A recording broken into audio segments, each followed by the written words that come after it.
We cut it.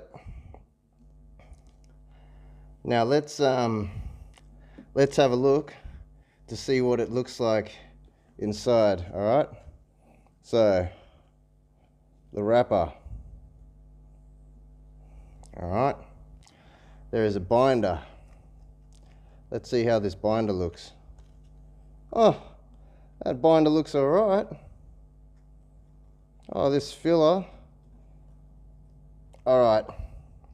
Now we're getting to the itty bitty fake Cohiba style of things. Look at this. What the hell is this? What in the absolute dog's balls is this? All right.